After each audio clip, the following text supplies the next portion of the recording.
بسم الله والصلاة والسلام على رسول الله. وحشتوني جدا جدا جدا.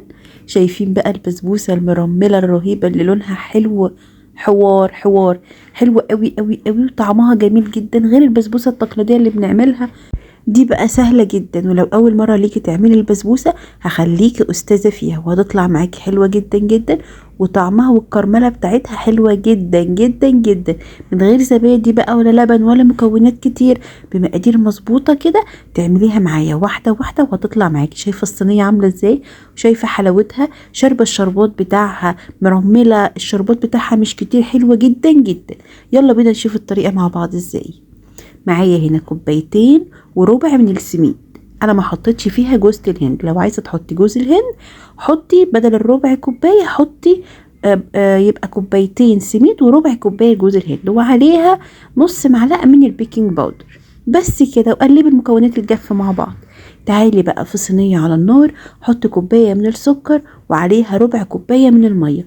دلوقتي احنا هنكرمل السكر، يبقى ايديك تفضلي تقلبي كده في السكر، ما تشيليش ايدك منه خالص لحد ما ياخد لون الكراميل الذهبي كده، في شعرايه صغيره بين ان هي يبقى لونه غامق وان هو يبقى لونه فاتح. فانت ايديكي مع التقليب المستمر بحيث ان هو ما يغمقش معاكي، علشان ما يمررش، يبقى لونه كده. بصوا اللون بيتغير معايا ازاي طول ما انا بقلب. كمان ما تسيبيش سكر كده على الحواف الصينيه علشان ما يتحرقش منك، يبقى كله نفس اللون ونفس الطعم. كده وصلنا لاحلى لون للكراميل. لو استنينا كمان شويه كان هيغمق معانا. نحط بقى معانا ايه، تحطي معلقتين من الزبده ومعلقتين من السمنه، وانا حطيت نص كوبايه من القشطه. انا عندي قشطه وش اللبن، لو عندك قشطه بوك، قشطه معلبه، اي نوع قشطه بس استخدميه هيديلها اللذاذه الحلوه دي. ورحت حاطه كوبايه الا ربع من الميه فوق الخليط، سبتها بس حوالي 5 دقايق على النار، غليت معايا، وبعد كده رفعتها تهدى بس قبل ما استخدمها. نيجي بقى نجهز الشربات بتاعنا. الشربات بيبقى خفيف وسخن، شربات البسبوسة مش بيبقى تقيل، يعني كوباية من السكر وعليها كوباية من المية وعصرة نص ليمونة، وبرفعها على النار حوالي 7 دقايق بس، وبعد كده بطفي عليها. ما بيبقاش بارد معانا، انا عاوزاه سخن، فممكن تعمليه ووقت ما تيجي تسقي البسبوسه بتسخنيه تاني عادي جدا. نيجي بقى للبسبوسه بتاعتنا. نزلت بالخليط الكراميل اللي انا جهزته على النار فوق السميد بالبيكنج باودر اللي انا لسه خلطاهم مع بعض، بالسباتيولا كده بتاعتي، بقلبهم تقليب خفيف خالص، مش بعجن خالص ولا بقلب جامد كده، لا، بايديكي خفيف كده، تقليب بسيط بحيث المكونات تتشرب بس السوائل. السميد بتاعي يتشرب كويس قوي، بصوا بس كده. واجيب صينيه دهناها دهنه محترمه من السمنه او الزبده، دهناها كويس قوي قوي. هتقولي لي السمنه كتير، هقولك لا، حلوه قوي قوي كده عشان تديها لون الحلو من تحت. بصي دهنه كده بمعلقه سمنه حلوه، وبعد كده بنزل بالخليط بتاعي على طول اللي انا لسه مقلباه.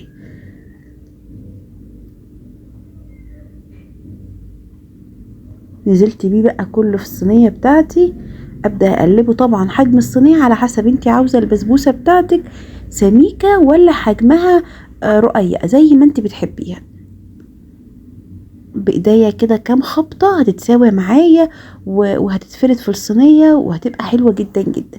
تبدأي بقى تحطي فيها المكسرات اللي تحبيها، اي مكسرات عندك، عايزة تسيبيها سادة كمان بتبقى حلوة قوي قوي. هي طعمها وترميلتها والكراميل فيها بيخليها ريحتها حلوة حلوة، وطعمها مختلف، شبه بتاعة الشارع بالظبط. واخدة اللون من بره ومن جوه، يعني مش بس ما بتدخليها الفرن وتطلع بتلاقي وشها من فوق بس ومن تحت هو اللي واخد اللون الكراميل، لا، هي كمان من جوه بتلاقيها كلها نفس اللون. لو جربتيها حلوة جدا جدا. انا مستخدمة السميد اللي بيجي من عند العطار السايب، كوبايتين وربع من السميد، يعني ممكن تجيبي نص كيلو من السميد واستخدميه. بصوا هنا بقى دخلت الفرن، طبعا مسخنينه مسبقا على درجة حرارة 180، اخدت حوالي 45 دقيقة، طلعت معايا وهي سخنة والشربات سخن. سقيتها بالشربات بتاعها على طول. انا ما غطيتهاش، مش محتاجة ان انا اغطيها، انا بحبها وسط كده، مش الناشفة المقرمشة ومش الطرية، فهي بالنسبة لي كده قوامها حلو جدا جدا. سبتها تبرد وبعد كده هبدأ اقطعها وبألف هنا. لو بتحبيها سخنة طبعا طبعا ما بنستناش، هي ريحتها مختلفة جدا جدا يعني، جربيها. مش هتعملي بقى تاني الطريقة التقليدية بتاعت امهاتنا خالص. جربي الطريقة دي حلوة قوي وهتعجبك جدا جدا وهتشرفك بجد. طريقة مختلفة و... و... وشبه المحلات كده، ما تحسيش انها معمولة في البيت خالص. بصوا هنا بقى انا بوريكم ان انا كنت وهي لسه سخنه قطعتها، وكنت بدات عايزه اطلع منها قطعه كده، ما عرفتش خالص من كتر ما هي مرمله عشان سخنه، ما قدرتش اطلعها خالص. استنيت شويه لما بردت وبدات اطلع منها القطعه بتاعتها. طبعا البسبوسه شاربه الشربات بتاعها، بصوا مفيش نقطه شربات نزلت من القطعه بتاعتنا. انا بقطعها كده بالشوكه هي بتتهرس لوحدها من كتر ما هي مرمله وحلوه جدا. طبعا لو هي طالعه ناشفه كده او القطعه على بعضها اعرفي انها مش كويسة خالص. البسبوسة ان هي تعرفي انها ناجحة انها تبقى مرملة كده وبتدوب في بقك، غير كده تبقى الوصفة مش ناجحة خالص.